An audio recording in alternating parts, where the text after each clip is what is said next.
Woe unto thee who think that the college hockey season is anything other than consistently entertaining, confusing, or at times puzzling. Hi everybody, welcome to the show, Puck University. I'm your host, Chris Lynch, recording this episode on a brisk 29, about 30 degree day in Boston, Massachusetts, Wednesday, February 20th, 2019. And this season has been weird, man. I tell you, this season has been up, down, all around. Players are doing things we've not seen before. It's been a really interesting ride this season for a lot of different teams involved. There's a few that I'm going to focus on for this episode. They're mainly going to be the teams out in Western Massachusetts, American International College, and University of Massachusetts Minutemen. I'm going to spend some real time talking about the Sun Devils of Arizona State and how incredible it is what they've done as an independent school, as a place without a conference, as a place where the nearest campus, the nearest Division I campus to them is Colorado College, and that's 700 plus miles away. So we'll talk about all of that. Let's start with, I don't think you can exactly call this breaking news, or it's fairly recent news for me. This was filed by College Hockey News yesterday on the 19th and added on and talked about at USCHO. This was posted today, so I'm not sure if they broke this story last night at College Hockey News, but the University of Massachusetts switching up some of their personnel thanks to a departure. Ivan Shukurov, one of the only few remaining players from the John Micheletto years, is departing. He has signed a free agent contract with the East Coast Hockey League's Worcester Railers. That is the team affiliated in the ECHL with the New York Islanders. So Ivan Shukurov has in fact departed from Amherst, Massachusetts. He goes just a couple miles down I-90 over to the DCU Center in Worcester, Massachusetts, and he leaves with 5 regular season games left to go. He leaves in a really interesting situation because this UMass team has a chance to do something really special, and he's been a very big part of some not small games that they've played. His career to this point, he played 36 games in his first year. He got 3 goals and 5 assists for 8 points on a team that didn't score that much. It was a minus 17 overall. That was the last year of John Micheletto's tenure with the Minutemen as their head coach. The 16-17 season, which was Greg Carvel's first season, 8 points again, 36 games, 2 goals, 6 assists, minus 24, but that team had a lot of baggage to clean out, and Coach Carvel was still very happy with that unit and the way that they competed and the way that they fought, knowing that it would be a bit of a challenge. The 2018 year, he played in 31 games. No goals. He had 6 assists for all of his points. He was an even player on the season, even 0. And this year, he played in 25 games. He got 1 goal and 2 assists for 3 points. He was a +4 so far. His only goal came on December 8th against Quinnipiac in a not small effort. That was a not small game that they put out there. That was one of the biggest wins that they've had. It was right after the night before. Right after the night before, where the season hadn't, where they went down to Quinnipiac and ended up losing. When they were right after they had been ranked the number 1 team in the nation, and then to get the win the following night against the Bobcats is a not small thing. On home ice, It was the game-tying goal to knot it up at 1 apiece. Pritchard and Trevingo got the other 2 goals. Pritchard came only about 3:20 afterwards, and Bobby Trevingo got his at 19:34. The other assists came on November the 3rd at New Hampshire in a game which the Minutemen won 5-1. The other came in a duel with Vermont on the 11th, Friday, January 11th, at Mullins. And he got an assist, a secondary assist, on a Brett Boeing goal, which was the first goal of the game. So his production numbers were a bit down this season, from 8 points, 6 points to 3, and his total games played were down as well. He had been at a scratch for some games. He had been slotted into the extra defense role. So I do think it's not the end of the world for that team for him to depart, but that's not nothing. There's a bunch of players left behind who, Ryan Bliss, they've been trying to work back in after he was injured. He transferred in from Cornell. Of course, the top units of Mark Del Gaizo, Typhon Farmer, Cale Makar, and Mario Ferraro locked in solid. Jake McLaughlin, also a solid defender. I think they're going to try and work in Malden, Mass native, Colby Vergara, and Colin Felix are 2 other freshman defenders. So it's a very crowded blue line, and Chukarov was starting to see some games where he didn't end up playing. He actually didn't dress at all for the games against Boston College on this past weekend, which ended up being a big weekend win for the Minutemen in dramatic fashion as well. The Friday night game in Amherst, my good friend and colleague Jason Scales covered this series. Jake McLaughlin scored the go-ahead goal with 2 seconds left in the game to win 4-3 on home ice at Mullins, and a 3-goal outburst in the second period, including 2 goals coming in the first 1 minute and 40, a breakaway and an unassisted goal for John Leonard 42 seconds in, and an Oliver Chow power play goal 150 in, gave UMass a 2-1 lead. Pritchard added a goal on top of it, and Jake Gaudette added off, which I believe was an empty netter. So that's 2 very dramatic wins where the team doesn't end up dressing you, and I understand it. He's been there for a lot of stuff. I think age-wise, he was one of the oldest. He is the oldest player, was the oldest player on that roster, born April 3rd, 1995. The next player down on that list would be Kurt Keats, August 16th of 1995. Oh, no, excuse me. Jack Suter was a junior, April 19th, 1995. So Patriots Day.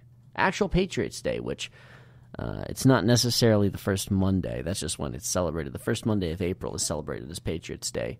Actual Patriots Day is April 19th, which is the day of the first battles of the American Revolution at Lexington and Concord. So, just random sidebar trivia fact thrown out there. Anywho, so Chuk's departure leaves only one senior on that roster who was around UMass at the time of John Micheletto. That one guy is Kurt Keats. You might be thinking to yourself, but wait, Brett Boeing is on this team. Yeah, he transferred in from Michigan Tech. I kind of forgot about that fact, to be quite honest. I had completely forgotten that that Boeing didn't start his career in Amherst, but he played his 15-16 college hockey season. He got on the ice for 11 games, had 6 points, 1 goal and 5 assists for the Michigan Tech Huskies. I don't think they made the NCAA tournament that season. I'm pulling up their past record. So they They were regular season champions of the WCHA under Mel Pearson, who had been building that team back into a consistent threat and contender. They had 4 consecutive 20-win seasons. They were 29-10-2 the year prior, and they had made the NCAA tournament. That's very good for them. And Pearson had, I guess they had a crowded field as well, so he ended up transferring to UMass. And he's been a hustle player on that team. He's been a really important player on that unit. But yeah, the only player remaining on the Massachusetts roster from John Micheletto's years as head coach is Kurt Keats. Brett Boeing transferred in, and everyone else is a junior. Everyone else has only known life at UMass Amherst being coached by Greg Carvin. So the season certainly gives you plenty to pay attention to and plenty to be kind of surprised about. But that's where we're at with them. Chooks will be a little bit of a loss. There's enough depth on that blue line that they'll be able to slot in people and they'll fit in. They'll play well, and they're going to continue on with their season. They have a pretty important couple games coming up this weekend. They host the University of Connecticut on Thursday the 21st. My friend Jason Scales will be covering that one for Inside Hockey. And then on February 23rd, they make the trip down to Providence to play the Remembering How to Play Hockey Again Providence College Friars, who swept UMass Lowell and move into a tie with the Riverhawks for currently second place. They're 6 points behind the Minutemen, and I got to watch that whole series between Lowell and Providence. It was bad. Okay, the first night was not a good game. That was in the professional business a thing that we like to call a friendly demolition. It was really bad. It was really quite ugly. Just here's the actual scoring of that game. Friday night, Tsongas Center. It was surprisingly empty for what I expected to be a pretty full building after a good crowd. 4,600 for a stadium that can fit about 600 or 6,000 or so. Providence killed Lowell. Gasper Bjorkquist and had 2 goals on the night. Brandon Duhame, Michael Callahan, Greg Prince, and Tice Thompson rounded out all of the scoring. And holy hell, the fact that Connor Sodergren had 1 goal for Lowell is kind of a afterthought. That second period was some of the worst hockey I've seen one team play this whole season. Ended 6-1, and they got genuinely embarrassed. So yeah, that was kind of ugly to watch, and it was a 1-0 game the next night as well. But going down to Providence, and that's kind of expected. They play very tight checking on their home rink. They play a physical game. They have just enough scoring that they can get what they want out of you. And I have to remind myself that Providence actually does have some real offensive punch to their game this season. They're ranked 15th in the nation in goals per game at 3.16. They're ahead of some teams like Northeastern and Notre Dame, who both of those two I'm kind of surprised about. Notre Dame a little less so, in that their identity has always been on their defensive capability. Northeastern's goals per game total being that far down is really surprising. And yeah, it's really quite surprising. Providence, in terms of total goals scored, they are one of 9 teams that have over 100 goals scored in their way. They have 101. The teams above them, the suddenly hot Lake Superior State Lakers, very good job. The Arizona State Sun Devils, we'll talk about them. The American International College Yellow Jackets, upcoming later. The St. Cloud State Huskies, they're incredible, and they'll be a threat for the national championship. We already know that. The Quinnipiac Bobcats with 108. Talk about them a bunch. The UMass Minutemen with 110, talk about them a bunch. Minnesota State Mankato. I absolutely do not spend enough time on this show discussing the Mavericks and just how good they've been. They lead the nation in wins. Partly they lead the nation in games played, but they've played in a bunch of games and they've won a bunch of games. So good on them. And number one is the Penn State Nittany Lions with 139 goals. 139. They have 22 more goals than the second place team, and they will finish as the nation's leading goal scoring outfit, and it will be not even remotely close. Good job, guys. So, pretty remarkable job by Providence to get the important sweep. They go from being basically outside the tournament. They were either 16th or 17th, which, as far as the pairwise is concerned, if you're at the 16th spot or lower, you're out of the tournament. 15 is the bare minimum you can be at in order to get in. And even then, that's kind of pushing it. You might want to be up a little bit higher, maybe 13th or 12th for you to at least feel somewhat secure about being in the tournament. Providence win and their sweep, that moved them up to 12th in the pairwise rankings, which, that's very good. Good job, guys. So they're back up into good form. And this after they had a pretty tough stretch for a little bit. Particularly, they had a very, very tough run of not being able to score goals. They lost 3-1 to Vermont and then tied 1-1 against Vermont because, admittedly, in part, Stefanos Lekis is amazing. They beat Maine 1-0 in Orono, and then they lost to Maine 3-1. So over that stretch, 1-2-1 in pretty important games where, to be truthful, Providence is probably better than both of those teams. That's a lot of lost ground, and they put themselves in a hole, particularly with that, and then also some poor showings against Boston College and against Boston University. So this season just continues to go up and down. It's an interesting timing for their schedule because they get on the 23rd, they get that big-time 5 o'clock matchup against the Massachusetts Minutemen. And then they don't play another weekend game until we get into the tournament time, which they'll be in the Hockey East tournament, and they'll at least have a very good shot of making the NCAA tournament. They're still a little bit on the bubble, but their case is a lot better right now. Tuesday, the 26th, they go to Hartford to play the UConn Huskies. Thursday, the 28th, they are back home to host the Boston University Terriers. And then Thursday, March 7th, they are at home to host the Boston College Eagles. They don't play another weekend game until the tournament. That's just kind of a funny schedule. I'm not sure exactly why I find that so kind of fascinating and interesting. I just do. That's just, Well, anywho, so those are the games that I got to saw, UMass and Providence.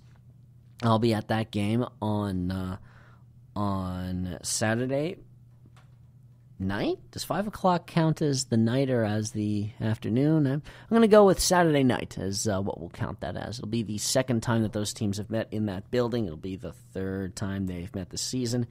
UMass won both meetings earlier on the season, despite really getting outplayed earlier on in the season. Just gonna throw it out there. The Minutemen were outplayed in both of those games. Just they were outplayed in both of those games. I think the second game, the score ended up going. They had an empty net goal late on in that one, but Matt Murray entirely stole the game against them. I'm pulling up the box score right now so I can make sure I've got all of that correct. Okay, on Thursday, November the 8th, pretty full crowd, about 6,000 for a team that was just building up its anticipation and building up what it could be. The win put them at 7-1. UMass scored the first 2 goals. Delgaizo, Mark, and John Leonard got in on the action. Bryson and Bjork was tied it. Ty Farmer got the game winner with 1:25 left to go in regulation. Hayden Hockey made 18 saves on 21 shots faced. Matt Murray made 29 saves on 31 shots faced. And then the next night, this is the night where Matt Murray flat out stole the game. The shots were 31-13. Both of Providence's goals came in the second.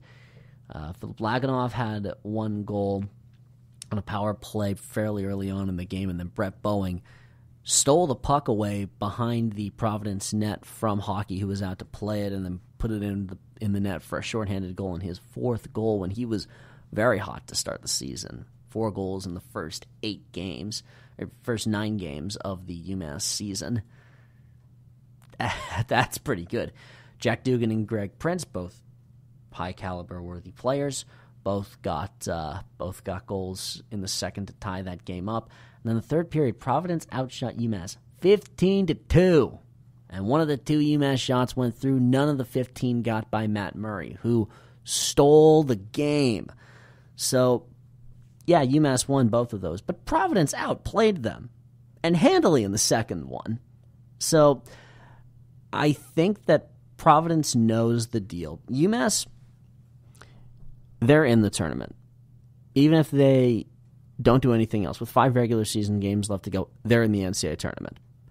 That probably doesn't mean that much for that program because if we're to be realistic, that school has gone on this kind of magical ride this season where it was expected that that team would be somewhat competitive and somewhat decent, but not that they would contend. They are championship contenders. They are for real. And now that we're here, they're absolutely going to look at this through the lens of let's go win stuff.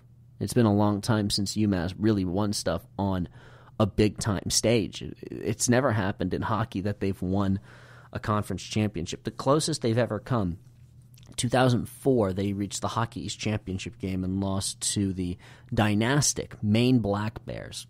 The Tim Whitehead years, I think Jimmy Howard was the goaltender.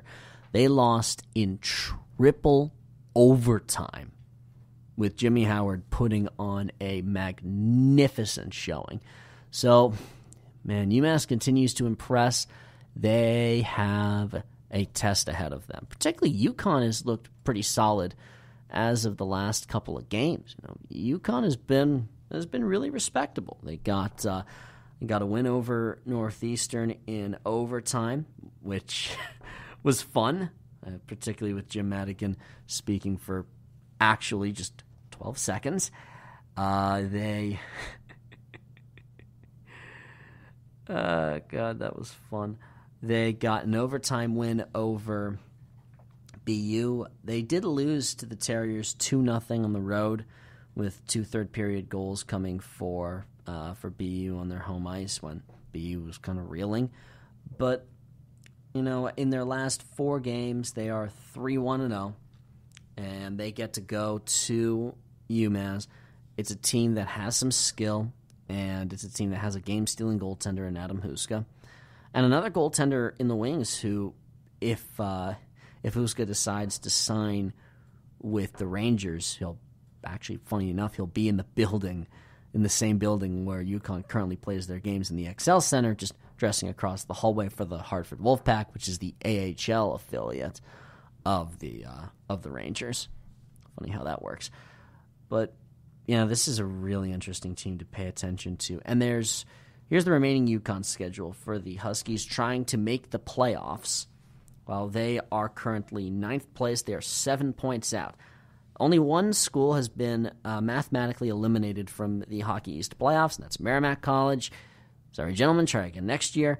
The difference, it's fairly substantial, actually. It's a 7-point gap between UConn and UNH. The Wildcats, who have been very, very fun to watch this year, 11-10-8.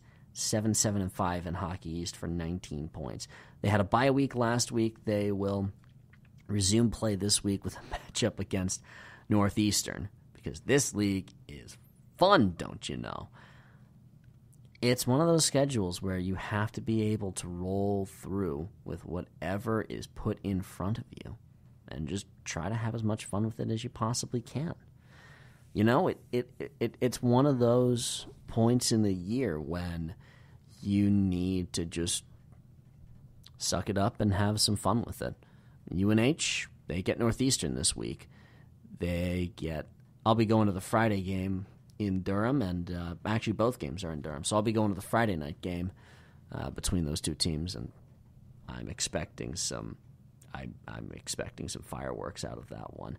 I'm expecting those teams to fight it out because they need playoff positioning. Northeastern needs wins for pairwise consideration, and UNH just needs wins. It's already a remarkable job what Sousa's done with that program. By the way, there will be no Patrick Grasso this weekend for UNH. I was watching a press conference that Sousa gave via UNH live stream on Twitter, and I reported that it's not for an injury; it's for a health condition that he has from off the. I think he said from off the ice, but it's not a hockey playing condition, if that makes sense. This one is just he had a minor procedure done. He's going to miss the game that's being played on Friday. I believe he's going to end up missing the game. He's going to miss the game this weekend, both games this weekend, which that's unfortunate. He's a good player. I like the kid. He's a fun player to watch. So that's a shame, but. There's plenty of chaos in the air. Puck University will continue after a brief word. Life is about making decisions. At BMW I, we decided it was time to reinvent the car from the ground up, making sure we were open for truly innovative ideas. We decided that the car we wanted must be electric, and it should be made of extremely light and super strong carbon fiber. And finally, we decided to make it more intelligent and added our promise of incomparable driving pleasure. We made all these decisions to offer you a choice. The all-electric BMW i3.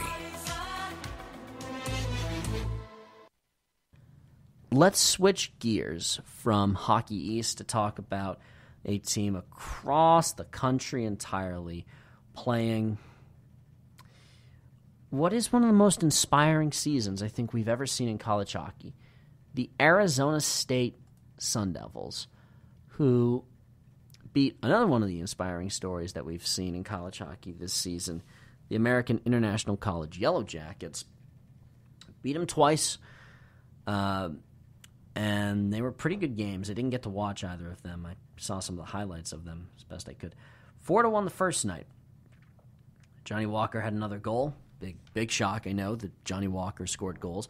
That tied the game up after Joel Koser, I really hope I'm pronouncing that right, started things off very well for the Yellow Jackets. Who, that game probably means a little bit more to ASU, just because they are fighting to try and get top billing in the pairwise, and AIC. Well, they played well enough to where they deserved respect and where they deserved to be considered as a very good team and worthy of a spot for the Atlantic Hockey Tournament. It's not likely that they're going to win a spot through the pairwise at this point in the year. ASU, that's the only way that they can get into the NCAA tournament is to win in the pairwise. Johnny Walker is up to 23 goals this season. He's been phenomenal. He did not score I don't think he scored a goal the second night. He did not score a goal the second night. He had an assist on Tyler Bush's goal in the second period. That put the Sun Devils up 4-1, 3 minutes and 12 seconds into the second period. And if you are a Toronto Maple Leafs fan, I'll just let you guys explain to me how, because apparently a 4-1 lead is the worst lead you can have in hockey. They ended up losing that lead by Ryan Poland got a goal late on in the second on a power play. Tobias Fladeby got a power play goal with 2:53 into the third. And then Fladeby got the equalizer, 18:55. So a minute and 5 seconds left to go in regulation, which is just holy smokes. That's a hockey game. But while that ended up not working for them then, the Sun Devils got their game back, and P.J. Morocco ended up getting the winning goal a minute and 29 into the extra session, and Arizona State currently sits at the 8th spot in the pairwise rankings. And congratulations, gentlemen. You have been... It's really been an amazing, amazing, amazing story that Arizona State has done. Their goal margin is just a little bit under 1. Their offensive rating is very, very good on this season. Their defensive rating, for goals allowed per game, they allow 231, which is just a little bit behind Denver for 14th spot in the nation. So they are, if we're going on admitting for NCAA tournaments purposes, the top 16 defensive teams, they'd be in that. And offensively, they're 11th in the nation, or at goal margin per game, rather. They're at 11th in the nation. In terms of goals for, they're at 10th. How do you not have an amazing amount of respect for this Sun Devil roster, which has been really incredible? I mean, this whole season, they've done some incredible stuff. I mean, a brief overview of their schedule. So they start for 4 games in the Oceanside Arena, the aptly named Oceanside Arena in Tempe, Arizona. Write your own jokes. I'm not going to do any for them. They sweep the Nanooks of Alaska, and it's 3-0 and 5-0. They lose both games the next week to Ohio State, but no shame there. I think they were either 1 or 2 in the rankings at the time. They then go to Huntsville, Alabama, and win 2-1 and 5-1. They then return home and sweep the Nebraska Omaha Mavericks, 6-3, 7-2. They then go to University Park, Pennsylvania, Hockey Valley, to play the Nittany Lions, 6-5. Penn State wins the first game, 4-3. Overtime, Arizona State wins the second game. Johnny Walker scores the game winner. They return home to Arizona, 2-game series against Michigan State, swept in Arizona State's favor. Next weekend, they are in Alston to play Harvard. They lose the first game 4-1. They win the second 3-2. Next week, they go to Nebraska, Omaha to play the Mavericks again, sweep them again. The next week after, they go to Princeton, New Jersey, and sweep the Tigers. They then return home and sweep Colorado College. Then they go to the Desert Classic, lose 3-0 to Clarkson, which is basically their home arena. So this is their first time where they get to be home. They lose 3-0 to Clarkson and then tie the Mavericks. The Minnesota State Mankato Mavericks, who are a national championship contender, and they lose to Clarkson in a game where Jake Kiley was very, very strong in net. They then sweep Boston College, who's looked a lot better lately. Then they have a little bit of a rough patch. They get killed by Cornell 6-1 and then lose narrowly 3-2.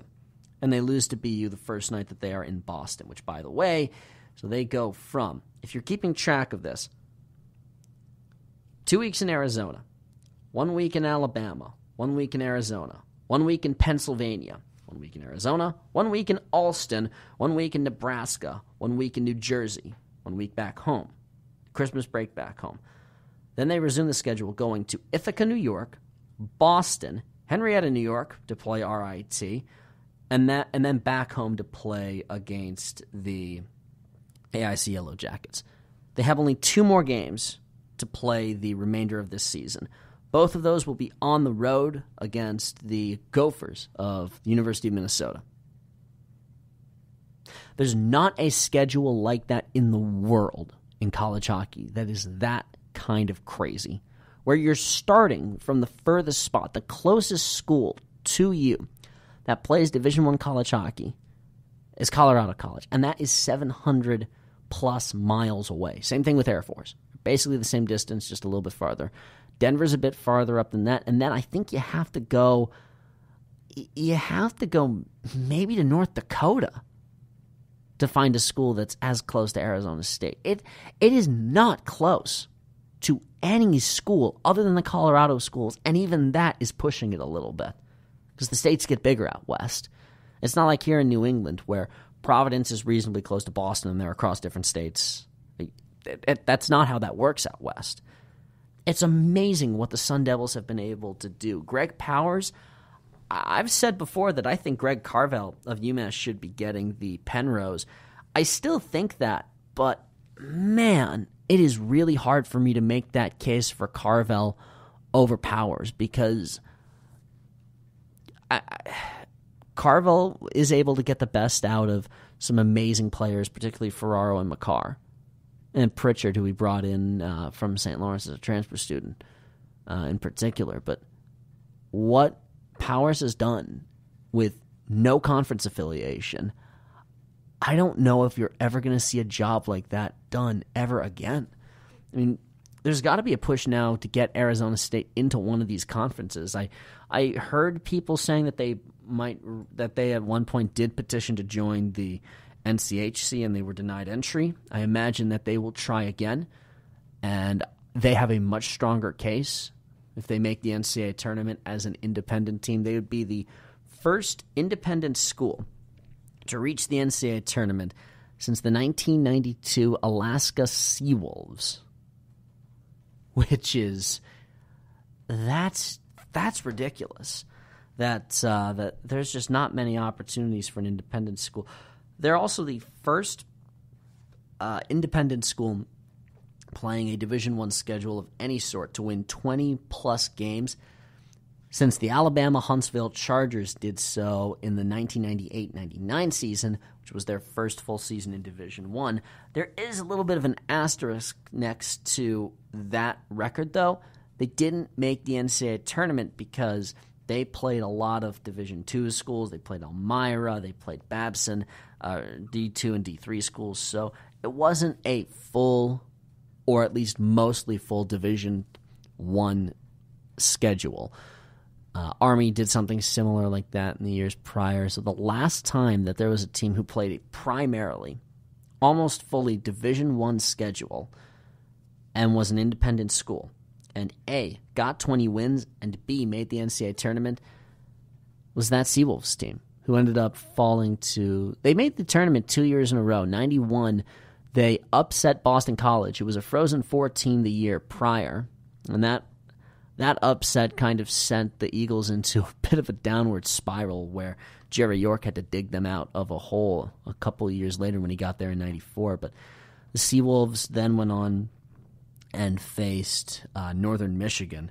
That was Rick Comley's Northern Michigan Wildcats, and that team ended up winning, and Northern Michigan ended up playing the national championship game against Boston University, and that's frequently cited, and I think correctly, as the greatest college hockey game ever played. It was a triple overtime 8-7 thriller in which each team had, during the regulation time, a 3-goal lead that they blew, which is just a little bit wild. So hockey's weird, man. And the 92 Seawolves ended up making the NCAA tournament again. They were upended by Lake Superior State, and that was Jeff Jackson's first year as a national champion winner. It was their first of 3 straight years making the national championship game. It was Lake State's second national championship in fairly short order. Jackson was just an assistant coach on that first go-around. He was not the head coach of that team the first go-around. So the job that Powers and the Sun Devils have done this season, it's unbelievable. They get a week off. They get to rest. They get to not have to hop in a plane quite yet. They'll go to Minnesota and play at Mariucci against a Gopher team that's been, Bob Motzko's first year. That's my exact reaction. That's really the best way I have to describe it, is to just look at their performance in conference and go, they're 13, 14, and 4 overall. They're 10, 9, and 3 in the Big Ten. And I'm barely scratching the surface on how kind of up and down that schedule has been. A tie and a split with Duluth early on, and it has been a roller coaster ride lately. Their most recent games swept. They swept Ohio State on the road after getting murdered by Penn State. That's the kind of year that they've had. They get absolutely murdered at Pagula by Penn State. Then they have to go and play Ohio State, who is, as of right now, the only Big Ten team that is pretty much locked into the tournament. Because Ohio State has been fantastic all season. And then Minnesota wins a pair of 4-3 games. Because sure. And now the Gophers get what stands as a very important Big Ten game series on Friday and Saturday, the 22nd and 23rd. They are at Mariucci for the remainder of the regular season. And they get the Notre Dame Fighting Irish, who are in a very, very funky position as it pertains to their odds of making the tournament.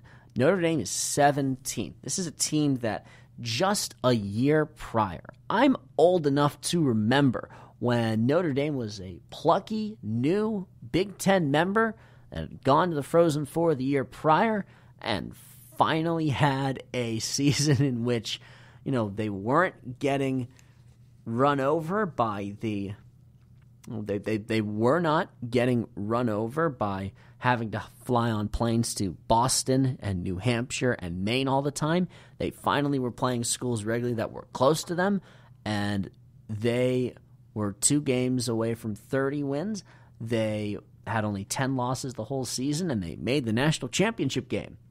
They lost to Minnesota Duluth. But I'm old enough to remember when they were a beastly team, and Cale Morris was amazing. And don't worry, Cale Morris is still outstanding. He's 8th nationally in save percentage at .926. He's tied with Caden Primo. He's just a few. He's at .928. He's a couple points ahead of Primo and Ryan Bednard of the Falcons at Bowling Green. He's just a few points behind Jake Kiley and Stefanos Lekas.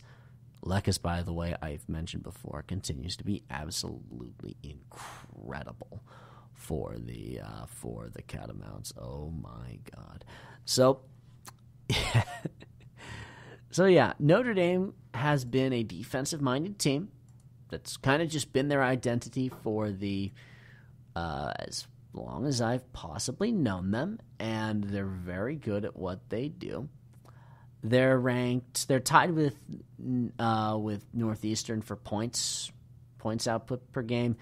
In terms of goals allowed, they're ranked 16th, so a little bit worse than what they've been in seasons past. But still, that's a very solid defensive team. If you go from a top 10 defensive team to a top 20, you're still pretty good. And Jeff Jackson will have his team he should have his team ready to go. And Notre Dame is 17th in the pairwise rankings right now, man. They are right on. They are outside the NCAA tournament right now. And I'll admit, it's in part Notre Dame's own fault that they've not handled some important business. A sweep at the hands of Ohio State, just not a lot of shame there. They had to get a shootout win in order to get points out of Michigan State. They needed a shootout to get an extra point out of Wisconsin. And early on in January, the 11th and 12th to be exact, got swept on home ice by the Gophers, 5-1 and 2-1. That offense has been spotty at best at points for Notre Dame. They had 5 goals their last effort against Wisconsin on Saturday. They need goals, particularly against Minnesota. Then they go home and they close the regular season against Penn State. You need goals in order to beat Penn State because it's almost impossible to stop that barrage. And there's a really good chance that Notre Dame is going to have to make a run to the national championship, run to the Big Ten championship, just to make the tournament. Just to make the NCAA tournament. Which means they're going to have to beat Minnesota, and they're going to have to play at least well. They may even have to win outright in order to secure their spot to the dance. It's do or die time for Notre Dame, and it's that kind of late-season pressure which leads to some great hockey. Notre Dame has already lost 11 games this season and tied 3. Last year, they lost 10 and tied 2.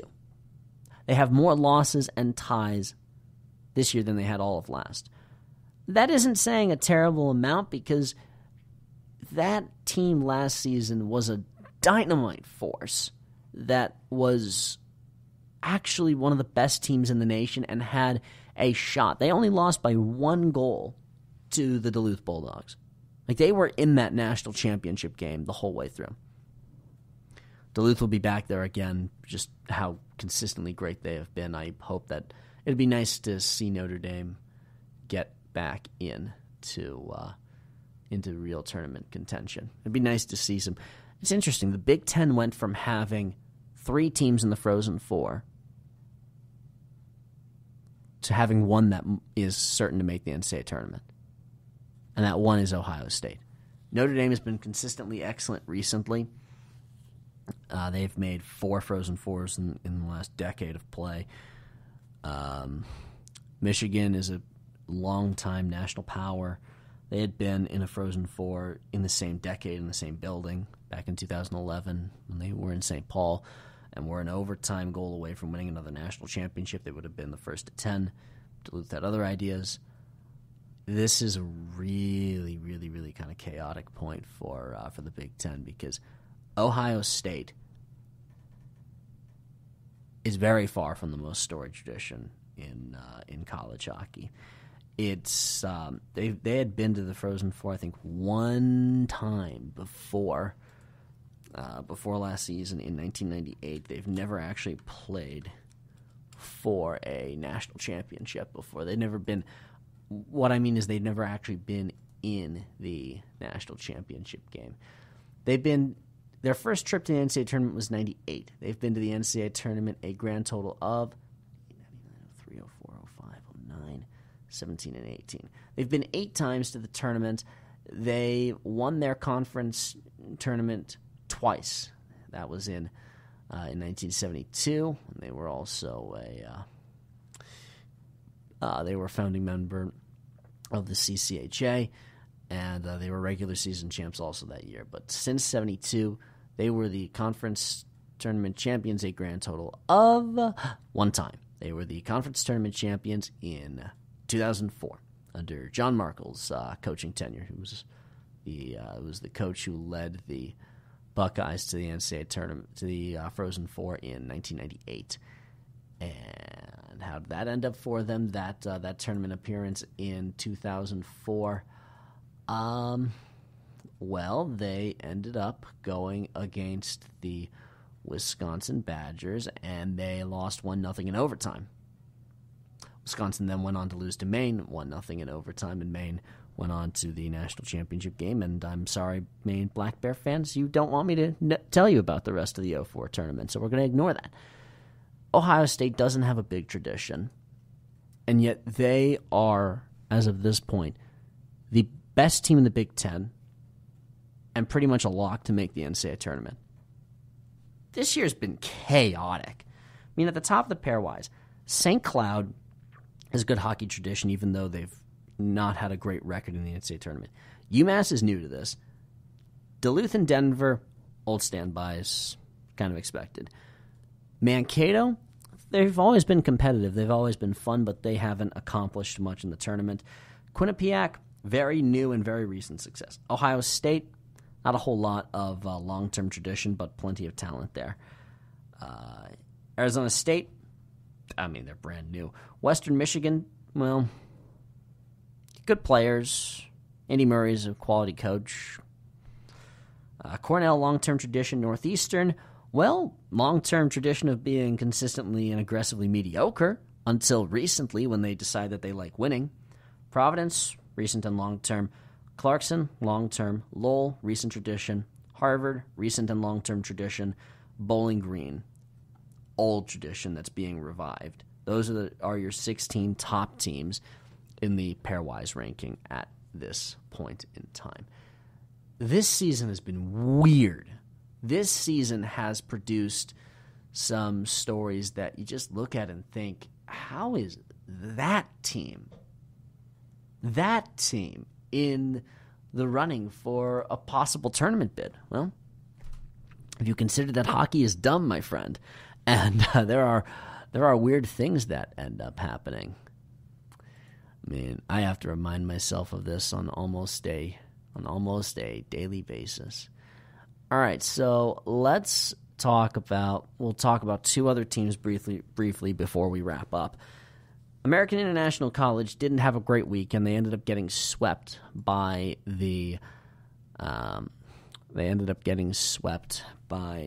Arizona State over the weekend. So not a great weekend, but it's kind of, I don't want to say acceptable because you never want to lose any game you ever play, but those are forgivable losses. Particularly, those are out-of-conference games that you end up dropping. And stuff happens, and I understand. And I don't think many people would fault them for falling to one of the better teams in the country. Which, yes, I fully understand how weird that statement and that sentence is. They fell to one of the better teams in the country. And also, they get a bye week this week. So they get to rest. They get to heal up. And then they get games against Sacred Heart, who I was told by the SID of AIC that Sacred Heart is kind of a dirty team. That's what I've been told. I don't want anyone to have too many issues with me. I was just told that Sacred Heart can be a little bit of a dirty team, which, I mean, okay, if you guys say so. And Sacred Heart is 5th place. Yes, those Sacred Heart Pioneers, they are 5th place in Atlantic hockey. And Bentley is 2nd place. That Bentley, 2nd place, 3 points ahead of Air Force.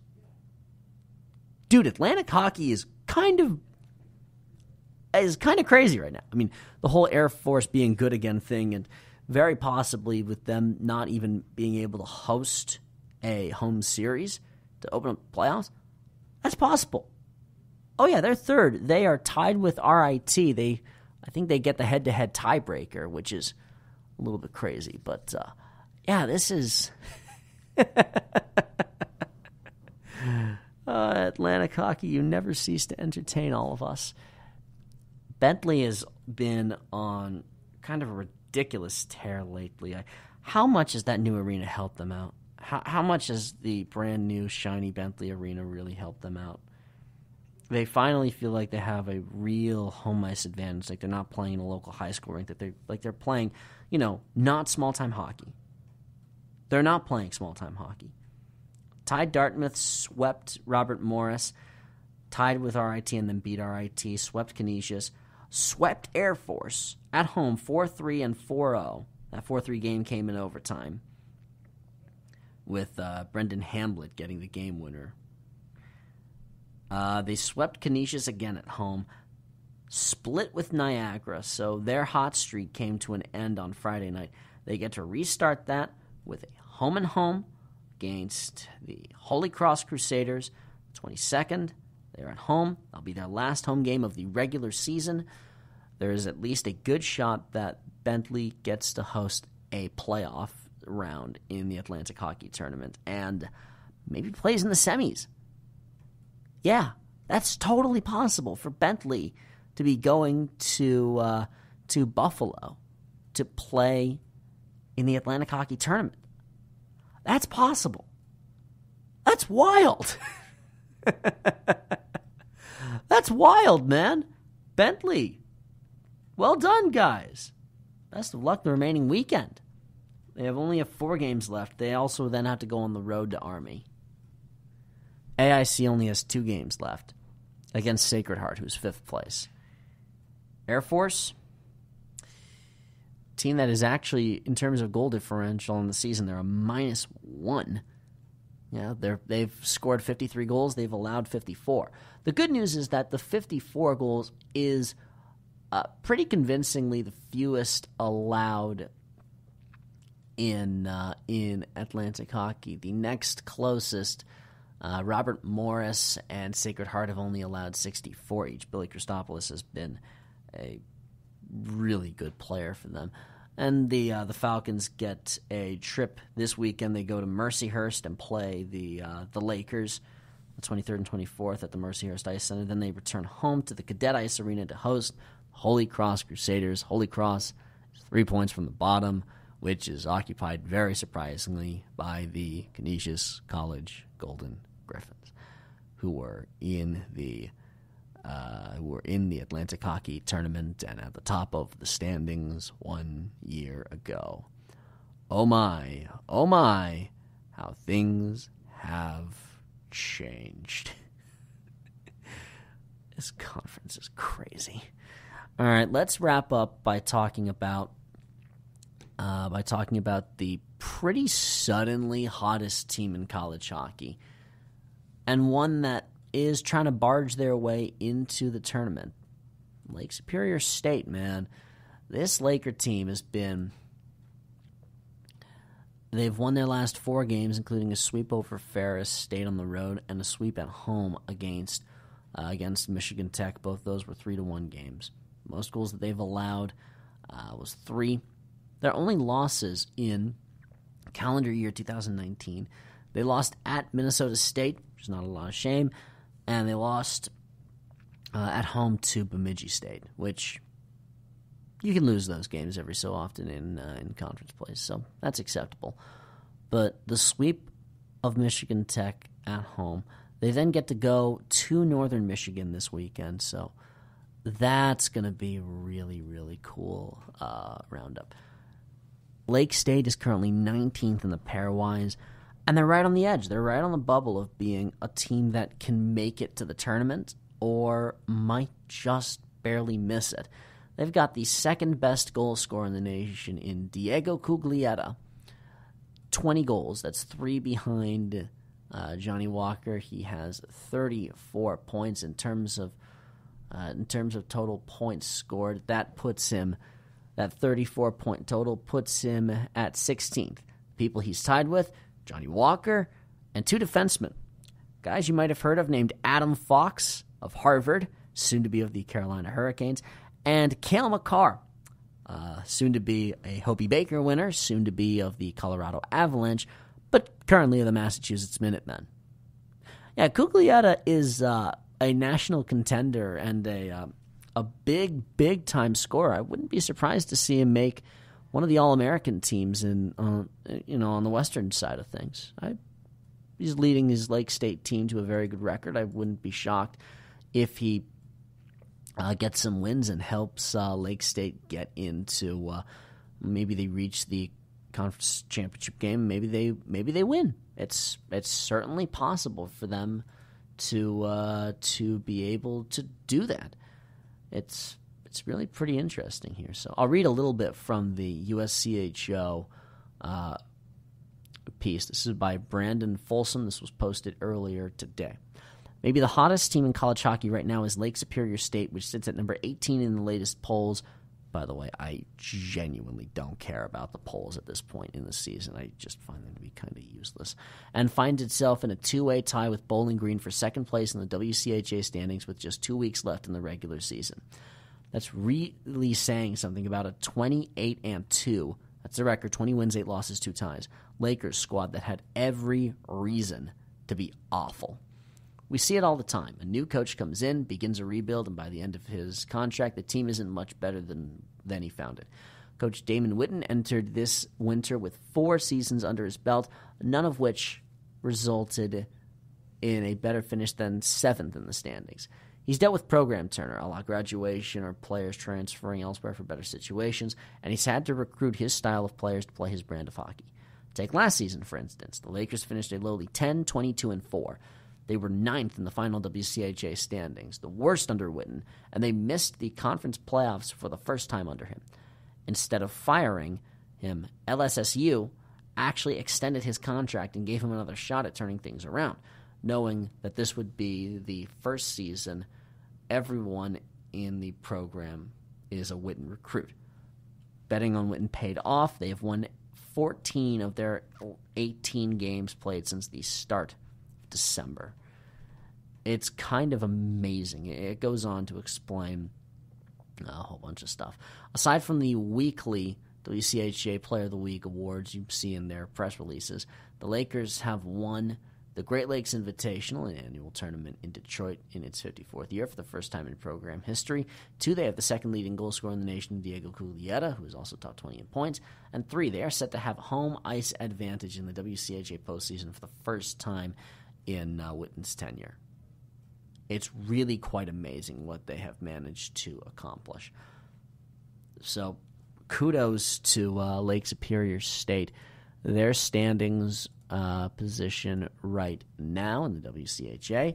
They're in a points tie with Bowling Green. They are 12 points behind Minnesota State. There is no way at all that anyone in the WCHA is catching Minnesota State. They will hoist another conference regular season championship. Good on them. Best of luck for when you get into the tournament, and I'm sure that you all want to try and hoist a conference tournament championship banner. So best of luck to all of you guys. As of right now, Lake State would get the tiebreaker, I think, in the wins column. They have 15 conference wins compared to Bowling Green's 14. Bowling Green filed them under that same category of being right on the bubble. They're 16th right now. Lake State is 19th. There's some space to do some bubble busting, particularly if Lowell might slip and Harvard might slip up a little bit. You might have a really interesting position where Bowling Green and Lake State might slip in. One of these two wins the tournament outright, which they can beat. They can beat Mankato.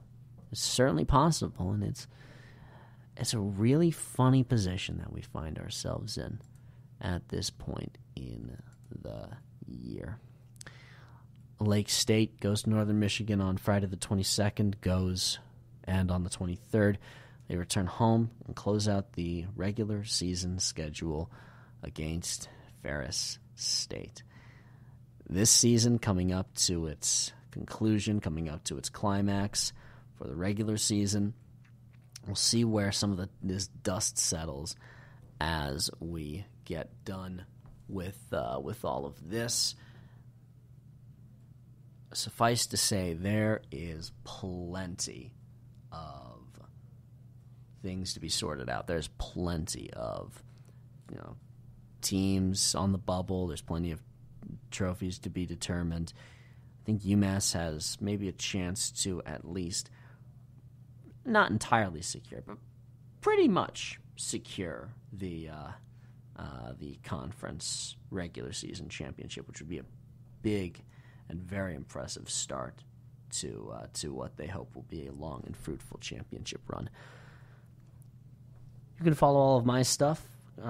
You can follow all of my stuff for my Chris Lynch stuff at CC Lynch Wall on Twitter. You can follow my Instagram stuff at CC Lynch 16. You can follow this podcast on Twitter and Instagram at University Puck. Listen to this podcast at Apple Podcasts, Google Podcasts, Spreaker, Stitcher, TuneIn, iHeart, YouTube, of course, Blog Talk Radio. Thank you so much for your interest, for your willingness to listen, for your love of college hockey. I really do appreciate the support, the comments. Leave a rating of this show wherever you find it. Leave a comment on this show. It really helps us out. It really helps out we hope the growth of discussion around college hockey, the appreciation of its history, and the ongoing current players and the ongoing situations to be enjoyed and discussed in the college hockey world. Thank you so much for listening. And in the words of the great Tim Williams, keep your head up and your hits clean.